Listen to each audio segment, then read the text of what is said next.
Maayong buntag Sugbo and the rest of Central Visayas. Kini si Hazel Gloria of the Philippine Information Agency Region 7. Anian na usab kita sa lain nga episode sa atong weekly Kapihan sa PIA. Karong panahon na kay ting-uwan na gid no, nagsugod na gid ang mga uwan-uwan og dini na usab magsugod nga masinati nato ang mga nagkalinlain nga mga kalamidad no, sama sa baha, bagyo ug ingon man kaning mga landslide no. Sa giingon pa nila gani nga resilient na kayo ang mga Pilipino kay tungod na anad na gyud sa kani nga mga panghitabo no dinhi sa ato ang nasod. So karong sa ato ang kapihan sa PIA ang ato ang paghisgutan karon kabahin sa kaning National Disaster Resilience Month no usa kini siya sa observance no nga gi-observe atong gi-celebrate for the month of July ug kini paghisgutan sa ato ang makauban karon nga bisita sa ato ang kapihan sa PIA ang Information Officer sa Office of Civil Defense dinhi sa atong rehiyon si Engineer Rhafael Rodrigo Luche. Sir Rafi, maayong buntag ug welcome sa ato ang kapihan sa PIA. Maayong adlaw nimo sir. Daghan kayong salamat Ma'am Rachel ug maayong buntag kanatong tanan ug maayong buntag pod sa Central Visayas sa Region 7. Yes sir, no sa giingon na nako nga atong paghisgutan ang kaning National Disaster Resilience Month nato no. Sir, with the theme no, ang theme nato karon is kaning Sambayanang Pilipino nagkakaisa tungo sa katatagan at maunlad na kinabukasan no for this year. Mao man ni siya nga atong theme. Sir, mangutan na ko nganong kini ang gipili nato nga theme ug unsay mensahe ani para sa ato ang publiko? Daghan kay salamat ma'am no sa imong pangutana, pero before uta mo abot na let me first give you a short history no about this observance. So ang kaning pag-celebrate nato sa July as a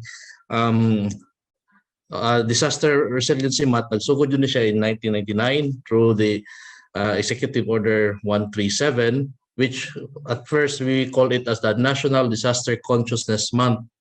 Yes. Then through Executive Order 29 in 2017, it was renamed as the National Disaster Resiliency Month with focus more on sa resiliency kay muli ito mas bukat man o impact kung may resilient no kay it is when you say resiliency it is the ability for us to bounce back or to get back on our feet and do our normal be in our normal situation again. So there is more focus now on the resiliency.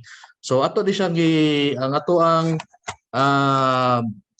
theme karon is Sambayanang Pilipino nagkakaisa tungo sa katatagan at maunlad nga kinabukasan is also in line with the call of our president for unity. We know for the fact during his campaign he was advocating unity as the solution for all the problems and the conflict that the nation has been experiencing, especially amidst the time of the pandemic, wherein although it was a crisis, the pandemic has also brought a lot of good things. So we have learned a lot of good things from it. Kay diha nato nakita ang usa atong pagka-resilient and as kuan nato ang atong ang ato ang consciousness to health and consciousness and ato ang unity as a Filipino nation, wherein as one we're able to surpass the challenges of the pandemic, and now we're going now to our economic recovery. And at the same time, since July is also start of the typhoon season, so we are now facing the valid tuhana ka crisis. In fact, in the last 2 years, no, based on the pandemic, we are also being exposed to a lot of disasters. For one, sa Central Luzon, they have the Taal eruption, and we also have typhoons, earthquake, and the latest was the Typhoon Udat. We're in Central Visayas, yun ang igo along with other regions of the country. Yes. Correct, sir, no? Sir, na-mention naman yun ni mo ganina, no? Katong especially, no, 2 years ago or even until now, no, nga napamangyud gyapon ang COVID-19, no, pandemic. Sir, unsay mga learnings nga nakatuna na to, although naka-mention naman kano nga tungod sa kaning mga, of course, na mga Pilipino nga resilient na kayo, no, with regard sa kaning mga disaster na to, unsa pay lain nga mga learnings na to, sir, nga nakatunan with regard sa katong nahitabo na to sa COVID-19 virus? And then right now ba, sir, with this disaster preparedness plan na to, gi-include na ba nato ang especially kaning health crisis since nakaagi na ta sa kaning COVID-19 virus pandemic? Yes, actually, ma'am, it is already included. Kay before, we used to have only two types, no, of kantong natural and man-made. Now we also have the yung sa health nga type of disaster. So it is already included. In fact, karon we are already updating our response plan, and we are also taking into consideration the health aspect, not only the health aspect but also the nutrition component, no? We are updating our response plan and also our contingency plan, and through the learnings that we had with the pandemic in the past 2 years, so there were issues and concerns which we see that there is also a need that this must be addressed sa integrated sa to ang mga contingency plans nga gihimo sa region, and we will be cascading this sa ato ang mga LGUs sa provinces and the municipalities within the region. So i-appeal na yun nato sa ato ang planning, and for the good practices siguro to, the lessons that we have learned, at least with the 2 years na to nga involvement or response sa COVID, diya po na to nakita ng ato bitang collaborative effort from among the agencies, because as we know that the RDRMC is composed of 44 members. These are coming from the different line agencies. So from this, natay mga response clusters, natay mga sub-clusters, and diha yun na to na kita nga if OCD alone or the SWD or the 4 major heads of the thematic areas alone more work, maglisod yun na, but we will definitely need the cooperations and the assistance of all the member agencies. That is why we almost here na atong whole of nation approach, collaborative effort, and diha yun nato na test ang ato ang unity, ato ang oneness through the response atong gibuhat, not only in COVID but even the complex response kita kay bisag naa pa ang pandemic, there were still disasters that hit Region 7. Correct, sir, no. Aside sa pandemic na ba, mga typhoons po nga ato pong nagyan, especially katong Odette, no, nga grabe jud kay siya, and makita gyud nato, sir, no, kung unsa gyud ang kaning work relationship, unsa gyud ang cooperation, unsa ang coordination, no, sa mga line agencies, not only the government but also the local government units and even the private sector, sir, no, nga grabe gyud ang unity, ang panaghiusa pa nga kanang maka-recover gyud ta dayon, no, kay especially nga nag-agi pa gyud ang pandemic niya. Tas katong Odette, so grabe gyud ang pag-down, especially sa atong economy, and grabe gyud atong nagian, no, dinhi sa Central Visayas. Sometimes, ma'am, in amidst the crisis, you will see the best out of the Filipinos, no? Yes. In one movie that I watched, no, pressure has two effects: either you fail or you focus. So for Region 7, I can say that everyone focused and everyone did their job, no? Not only in the pandemic but even in the calamities that we encountered in the last 2 years. Yes, correct, sir. So grabe gyud, guys. So bangon gyud ang Central Visayas, no, tungod sa collaborative efforts, no, sa tag-sa ka mga. Yes, ma'am. Yes, ma'am. Sir, with regard sa kaning ato ang National Disaster Resilient Month na to karon nga celebration, sir, doon na ba tay mga lined up activities for this month? Yes, ma'am. In fact, we had already our kickoff last July 1. We started this with a mass here at the Brigadier General Benito Eben Air Base, Elementary Chapel there. So ang OCD spearheaded the mass. Then after which we had an simple opening ceremony with a just like what we did before. We had a Zumba. And it was participated by, again, members of the different agencies. Nagpadas lang ilang mga representatives. We have from the Uniform Services, we have the BJMP, the Bureau of Fire, we have the Coast Guard, we have the Army, Air Force, Navy, and Also from the civil agencies, we have NEDA, the LG, the SWD, and DPWH. So we started this 3 years ago okay, since also July is also Health Month. Yes. So Nutrition the Month. best way to open the month would be through a Zumba exercise siguro. Okay, as we know that a healthy nation is the foundation for a resilient country. Healthy people, walay resilient nga nation kung dili pod healthy ang iyang mga citizenry. So we relate resiliency with also focusing to our health. So that's why we had a Zumba, and other agencies also followed with the same day. They also conducted their Zumba exercise as their opening salvo for the disaster resiliency month. Sir, do we have other activities aside sa katong kick-off ninyo? Yes, ma'am. We aside from the usual capacity buildings that we are doing, to mga trainings na to, so for the month of July, on the same day we also conducted a webinar. This was participated by the LGUs from the different provinces and of the region. No? The webinar focused on the reorientation on the utilization of the Dream Fund.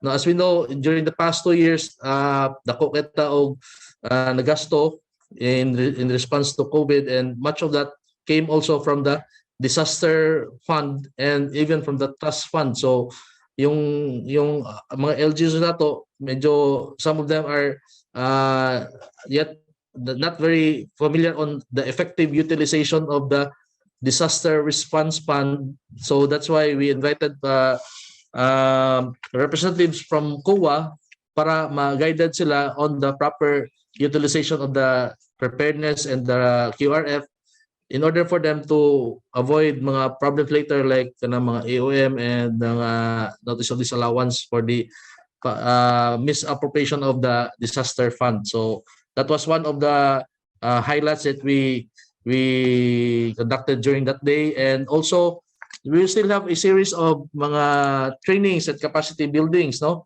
we had also an executive incident management system course with Rafi, and we will also have mga basic incident ICS course. No, this would be with Consolacion. We have also in Talibon and Tagbilaran, and padayon gyapon ta sa ato ang mga CBDRM or the community-based disaster risk reduction management training. So this would also be in the different LGUs in the region. And aside from that, we will be conducting also upcycling, recycling, and repurposing contests. No, so we will be coordinating with the ANR for this. This is also in line with our fight against climate change. No, so we are reducing waste by putting this discarded materials into other use and other purposes. So naputay video making contests in line with this. And we also have recognition of the LGUs who are complying with the Gawad Kalasag seal, no, for the past month, and we have been inspecting the LGUs in the region, and we've been checking how are they doing with their local DRRM programs, and we have this checklist, what we call this the Gawad Kalasag, and with this katong mga LGUs who are performing well and complying with the requirements of the 10121 or Republic Act 10121, we will be recognizing them for those who will be garnering a score or who will be garnering a score of beyond compliant. So we will also be having a recognition ceremony for these LGUs,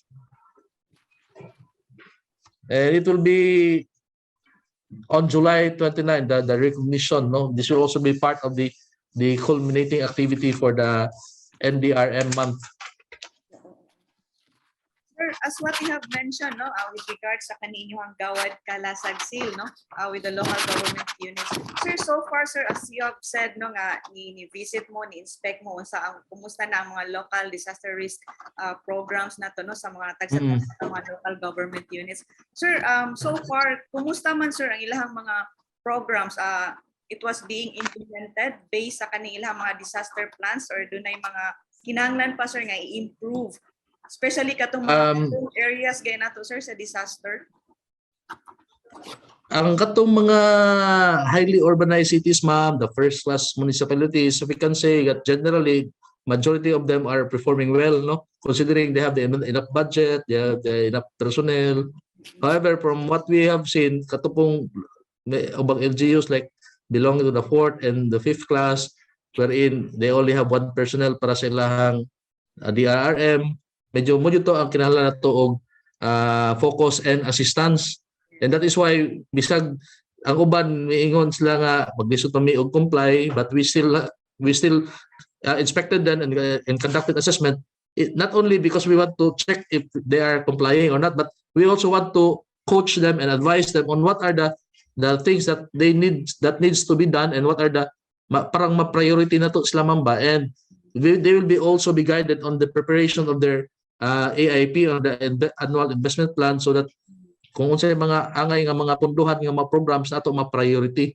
So that is why even if miningos lang nga we are not yet prepared, but we will do our best to visit these LGUs para again ma-guided sila, and they would be ma-improve po na ilahang DRM program sa ilahang mga sa kalungsuran. Yes, correct, sir, no, kay we really don't know kung kano sagid maabot ang mga calamities, di ba? So kinahanglan should always be prepared, no, bisag man ang LGU di pa sila prepared, but at least ang OCD, you're trying your best, no, nga kinahanglan nga maka-respond gyud sila kung unsay dapat gyud nga ipanghimo. But sir, overall, sir, sa atong Central Visayas, kumusta man yung assessment, sir, in the preparations and preparedness sa kaning mga local government units nato in response? So far, ma'am, considering that we have been struck with Yolanda, with Odette, I can say nga we were we were very fast in recovering, no? Kay sukat pa siya na 20 years, if you recall, roofing, murag kaabot naman siya tato.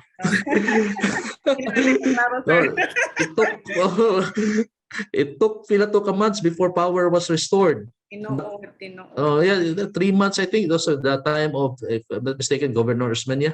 Yes, correct. So, and with the latest Odette, weeks lang. In fact, in our case, as early as December 24, and the dawn of December 24, electrified na mo ang area. So, I think with the effective utilization siguro sa itong mga LGU sa ilang mga funds, despite nga most of them were kanang depleted na because of the COVID response, but still majority of the LGUs in Central Visayas were able to really bounce back even after Odette. So medyo taas-taas na po siguro taog naabot in terms of kanang preparedness and response in answering to disasters and calamities in the region. That's good to hear, sir, no, nga medyo kanang active gyud ang atong mga local government units pod, no, with the kanang support, of course, atong mga national government agencies pod. Yes, and also si RD Salazar keeps on emphasizing to us, especially to the members of the response cluster, that we really need to get back on our feet, no, that Region 7, Central Visayas, really need to get back on their feet right away, since for the overall national economic contributor, we are number 4. So if dugay ta makabarog, the whole nation is affected. So that's why medyo pushy gid kay si RD nga makabangon jud dayon ta. Yes, correct. Sakto gyud, sir, no. Sir, with regards to Office of Civil Defense, no, OCD, kaning sa mga in terms sa kaning disaster preparedness and response nato, sir, ang Office of Civil Defense, sir, unsa gyud role niya asa musulod ang OCD and even kani atong council, di ba sir, naman tayo regional Yes, sir. Yes, ma'am. disaster risk management council, no? So sir, para masabtan gyud no sa ato ang publiko, sa atong mga viewers and listeners, kung unsa gyud ang role sa OCD. Basically, ma'am, the OCD is just the secretariat of the RDRRMC. Although ang ato ang regional director is the chairperson, however, ang kaningong ato ang based on Republic Act 10121, if you recall, we have 4 thematic areas. We have the mitigation, we have the preparedness, we have the response, and we have the rehabilitation. And these 4 thematic areas, naatay mga gitawag ating mga vice chairs. So for mitigation, we have the DOST. For the response, we have the DSWD. In fact, karon naadre si RD Shalimar Lucero, Shalin Lucero, and they are having their response cluster meeting. So ang chairperson ang vice chair na would be the RD for DSWD. And for the preparedness, we have also DOST, and for the rehabilitation, we also have the NEDA.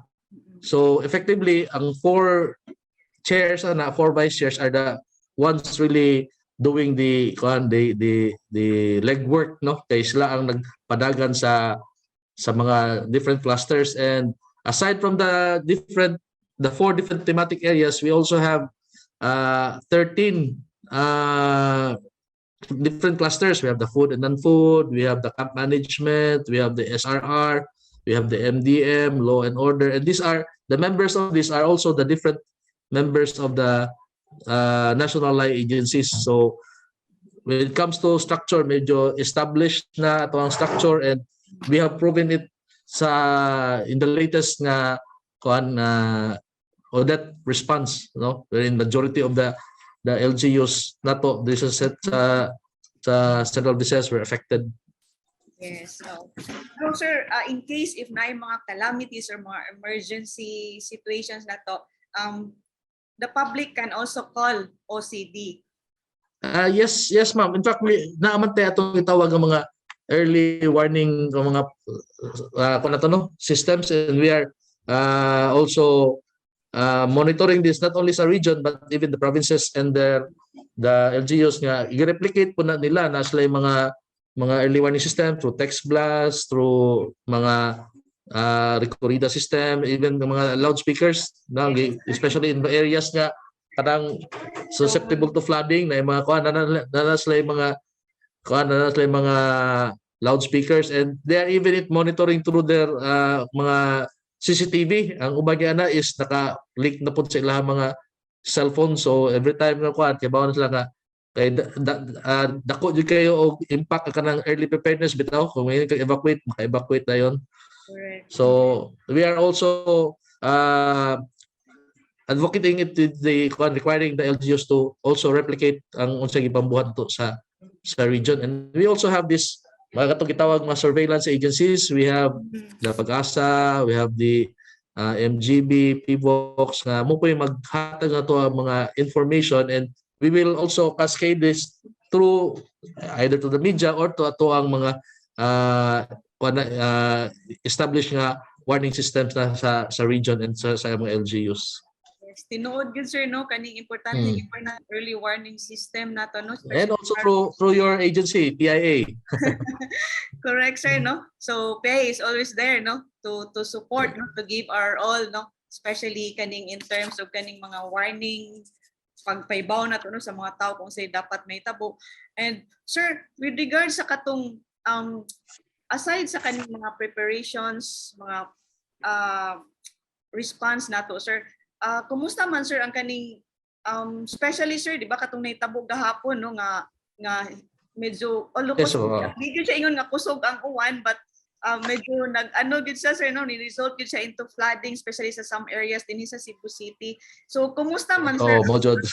Yes, sir, mangutana lang ko kung kumusta man sir ang ato ang especially here sa Cebu City sir, no, ilahang pagpangandam, no, especially kay naay mga areas gud diri sa Cebu City nga dali ra gyud nga bahaan ba. Kadaghan na siya na ma'am. That is why we are also monitoring the LGUs kay the LGUs has a very very big stake in the preparedness of their cities. That is why constant among pagbisita and pag-remind sa ilaha, and that is why even kaya hapon ato pag monitoring pod kay we have also this to gitawag nga response protocol, no. If dili makaya sa usa ka LGU, then the region or the national line agencies will set in, will assist. So nata na, and we have been practicing it even sa mga previous mga responses na kay naman tayo ito, we are capacitating them in order for them sila mismo maka-response kay we have this also sa response, this what we call the yo-yo concept na you're on your own for the first so then ang first responders na would be the barangay, the cities. Kung di na madala diha na mo sit in ang mga regional agencies. Okay. Sir, wala naman kita igong oras, Sir Rafi, no? Although kay ba ko nga daghan pa jud kay kag pagahisgutan, no, ihatag no nga mga information para sa ato ang mga viewers, atong mga listeners. Sir, mangayo na lang kog unsay mensahe nimo para sa publiko, especially now no nga nagsugod na gyud kani mga ting-uwan, so unsay mga dapat nila nga buhaton, no, para of course bisag sa tagsa nato kaugalingon, di ba, we need also to prepare ourselves, no. Dapat mag-una gyud sa atong kaugalingon, no, para to protect. Yes, ma'am. Sir. So, yes, thank you, ma'am. So again, di ato kalimtan, no, ang pagpangandam yun is one of the dako jud kay siya nga factor in order for us nga mahiluwas ta sa usa ka kalamidad or usa ka emergency. So especially karon, even with COVID, we are also now facing another kind of health challenge, which is the dengue in the country, where we're also one of the highest nga with the most dengue cases. So pagpangandam dako jud kayo siya kuan, and also collaborative effort sa tanan, no. And we will also has to also do our basic responsibilities kana panglimpyo, pangandam, and assisting others nga who needs assistance kana.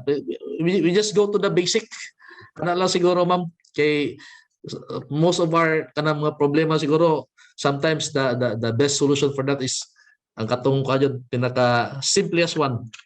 Okay, makalimtan man gud nato, sir.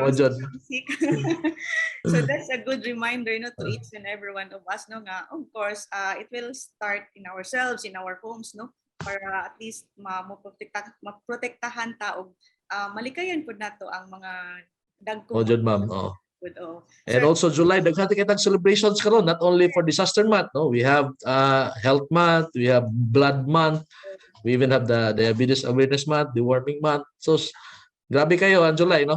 Yes. Nutrition month. Sapon na. Heavy kayo sa mga activities. Heavy kayo. Sir, so medyo busy ta karon.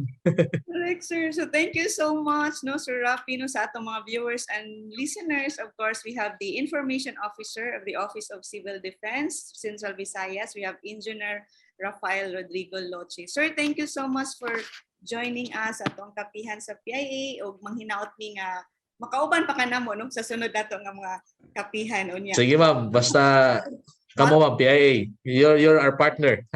Thank you, sir. Muhatag mo. Daghang salamat. Sir, thank you so much. And kay Bomi, sir, muhatag mo update since bago na sa ang presidente, so daghan na pud kay ng mga memos, mga module. Sir. So okay, so that's end our kapihan sa PIA. Manghinaot mi nga namoy nakutlo, no, sa maayo na sa mga hanahatag na mga information gikan sa inyuhang gobyerno. So kami sa PIA anda mo alagad kaninyo sa paghatod og maayong balita. So until next week, mga higala, kini si Hazel Gloria sa Philippine Information Agency, Central Visayas. Stay safe, stay healthy, and God bless everyone.